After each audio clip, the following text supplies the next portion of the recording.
equipment that they then use to allow them to extract the espresso coffee. And it's the espresso coffee which is the base of every single drink that you may ask in a Costa store. Whether it be an Americano, whether it be a cappuccino, a flat white, or anything that has the coffee in it, will all be made pulling a shot of espresso.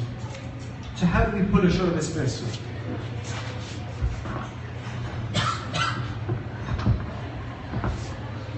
So Italian traditional machinery, same as the traditional machinery we use at the roastery for roasting coffee, but these are coffee machines. So typically a 8,000 sterling, 8,000 pound coffee machine and a 1,000 pound grinder. So we're using the best in the market. A barista will, there should be a towel on my table. If somebody could pass me the towel. Thank you very much. So,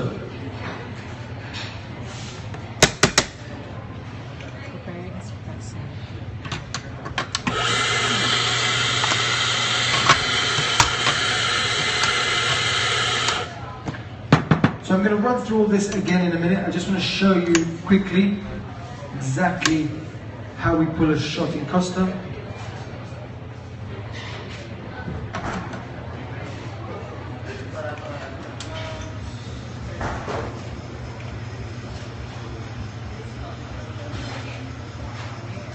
Okay, you can see there from the screen the espresso shot being poured. Now the analogy we use in Costa is that that pour should look like a rat's tail. Now I know it's not a very nice image, but in terms of impression, you can see how it's thicker at the top and how it comes to a wonderful, beautiful point at the very, very end. And the rate at which that espresso is being poured, okay, the colour and everything tells me that we have a wonderful espresso. You can see there just the wonderful colours in that coffee. Now, to achieve the espresso, like so, the barista every day, 3 times a day, will have to check the grinder. Because going back to what we said earlier, the actual size of the grind will determine how much of the desired soluble solids we extract. So if the grind is too coarse, we will under-extract.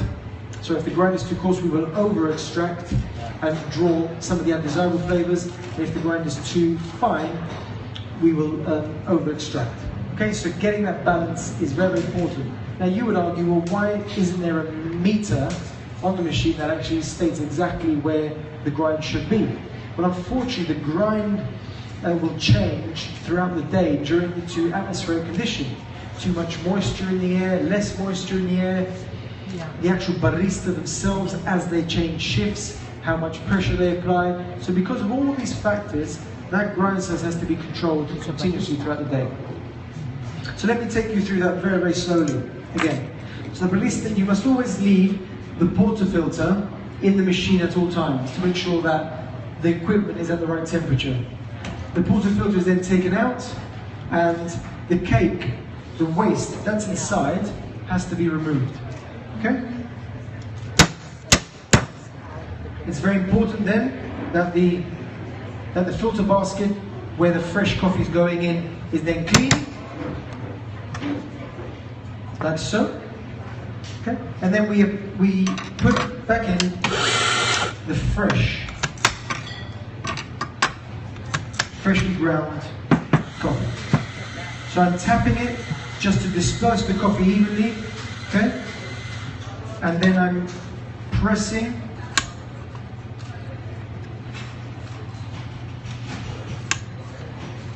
and giving a final slight twist and removing any granules that are on the top.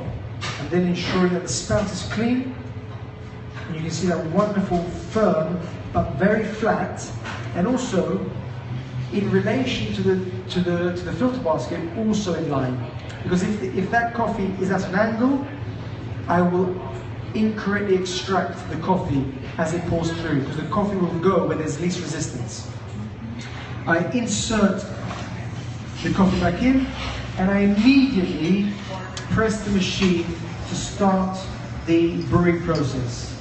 I do not want to leave freshly ground coffee in the machine in contact with very, very hot surfaces, because like the example we mentioned earlier about the coffee stewing on the hot plate, similarly that would happen to the ground coffee.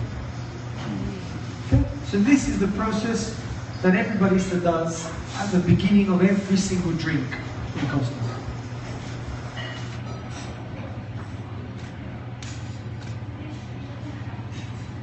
And here you see the hazelnut brown espresso.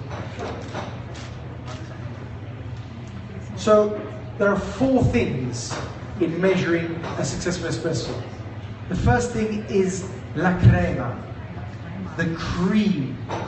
It's not, crema doesn't really mean cream, but la crema on the top of the coffee. And the crema is that wonderful hazelnut brown surface, which is made up of small carbon dioxide bubbles and oils. And that, to me, is the face of the coffee. Okay, the face of the coffee, because by that crema, by its color and its consistency, every barista knows exactly if the extraction is perfect or not. So the crema is number 1. Number 2 is the aroma of the coffee. And again, Mocha Italia is renowned for its toasted and caramel aroma. It's the first 2 things you should be able to smell. It's Italian. RJ. Sorry. That's the first thing you should be able to smell, okay? Thirdly, after aroma comes the gustative, the taste itself. Okay, very, very important. So I'm just running through the 4 key checks, or the 4 key things you should be sensing when you're tasting espresso.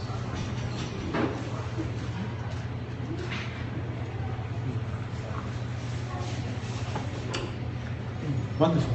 And how exactly do you play with it in the mouth during your first drink? Do you swirl it all around the tongue for the tongue to appreciate all the flavors? So now, very good point there from Andres. Now we are tasting the coffee. We're no longer cupping. It gets a lot less complicated now. Okay? Now this is about appreciating. So what I do is I take a sip, the right size and the right amount for me, so that number 1, I don't burn myself, the right amount of volume, so that I can actually appreciate the product. And I'm just letting it linger on my tongue. I'm letting it, in some instances, just roll to the back of my throat. Now, on your tongue, we're all born with 30,000 taste buds. When we roughly get to our age now, we will lose a good 2/3 of them, and we're roughly left with about 10,000 taste buds. So actually letting it roll over your tongue will help you appreciate it more, and stop you just picking out what everybody always picks out, the bitterness in coffee. By default, coffee will be bitter to some extent. Okay, but this Mocha Italia has a distinct acidity, okay, a medium acidity, a medium body with a wonderful caramel and toast flavor. Okay, so with a caramel and toast bitter sweet flavor. So then the 4th and the final taste is actually the aftertaste. Very, very important. Now, why is aftertaste so important? Because believe it or not, when we smell instinctively, and due to our ancestors, when we smell orthonasally, which means from the front of our face, we are sniffing out danger. So our mind is really set up to sniff out danger and make sure that there's nothing wrong with what we're about to put into our mouth. It's not until you retronasally then you start to really pick out the finer, more appreciable nuances. And that's done when the product actually drops down your throat, and then some of the aromas, the volatiles, travel back up to the back of your nose. That's why it's called the retro-nasal aroma. And that's when you really start to pick out some of the more finer, more appreciable flavors in coffee. That's why aftertaste is so important. And when we are creating the Mocha Italia blend, we are very conscious that we need to end up with an aftertaste that actually lets the customer desire a second coffee. That's part of our philosophy. Okay? How exactly do you wait for the retro nasal taste to come back? The aftertaste, like you allow to linger for about 5 seconds till you experience the aftertaste? How's the process? That's right. It will happen naturally, and you will see that all of a sudden the aromas, your perception of them starts to change. They start to become more refined, more distinguished.